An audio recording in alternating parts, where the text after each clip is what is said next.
Perkenalkan, nama saya Agnes Anggreni dengan NIM 2022310011.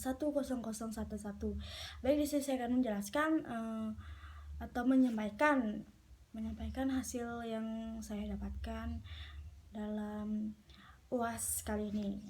Soal yang pertama adalah bagaimana upaya saudara dalam pengembangan manajemen di bidang agribisnis. Jadi ada beberapa upaya untuk mengembangkan manajemen dalam bidang agribisnis, yaitu jenis kegiatan usaha tani yang berkaitan dengan pertanian.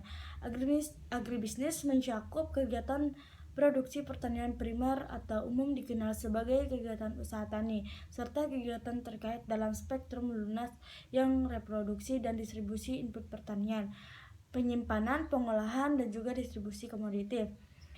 Yang kedua, agribisnis mengacu pada sifat atau orientasi usaha pertanian sebagai usaha komersial yang mengejar laba. Usaha pertanian berorientasi pasar.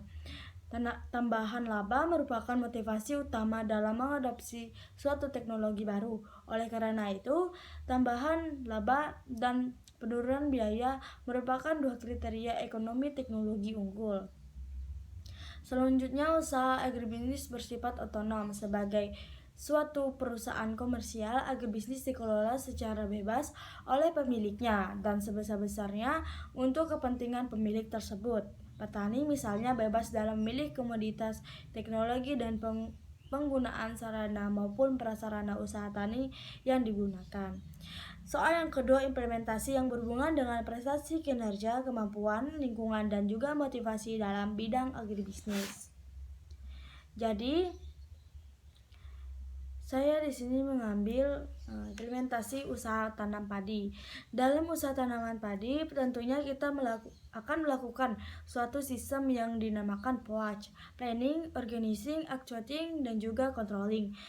Dan ada pula 4 modal, yaitu prestasi, kinerja, kemampuan, lingkungan, dan juga motivasi. Prestasi kinerja dalam usaha tanaman padi yaitu kinerja para petani berhubungan dengan kemampuan dari para petani itu sendiri. Ditemukan beberapa aspek yang belum optimal seperti kecekatan mental, sikap, disiplin waktu, dan juga ambisian para petani tersebut. Adapun kemampuan fisik para petani baik optimal maupun tidak optimal, seperti aktivitas fisik para petani dalam bekerja belum optimal dan bagaimana kondisi kesehatan para petani itu sendiri. Kemudian terkait dengan motivasi yang memiliki hubungan dengan prestasi kinerja, yaitu semakin tinggi motivasi pertanian, maka akan semakin tinggi prestasi kinerja pertanian. Kemudian terkait dengan lingkungan yang dimana kadangkala lingkungan yang sangat tidak nyaman seperti panas, kotor, dan lain-lain sangat tidak optimal. Nomor 3, bagaimana penerapan pengawasan yang baik dalam bidang agribisnis. Jadi penerapan suatu sistem pengawasan dalam perusahaan agribisnis dapat dikatakan efektif dan juga efisien. Ada 4 macam dasar penggolongan jenis pengawasan, yaitu waktu pengawasan, objek pengawasan, subjek pengawasan, dan juga cara mengumpulkan fakta-fakta guna pengawasan. Yang keempat, di sini contoh studi kasus. Jadi di sini saya mengambil contoh studi kasus yang ada di tempat saya, yaitu pengolahan padi. Jadi yang saya ketahui, pada awalnya kita mempersiapkan tanah kosong untuk menanam padi. Jadi tanah tersebut dibakar menggunakan sisa pohon yang sudah lama ditebang dan akan menghasilkan arang. Dan arang tersebut bisa membuat tanah menjadi subur. Kemudian tanah tersebut didiamkan beberapa hari hingga api sudah memakan banyak kayu tersebut benar-benar padam. Kemudian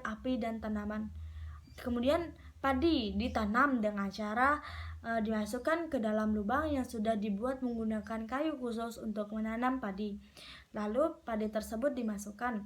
Tunggu hingga beberapa bulan sampai padinya siap untuk dipanen.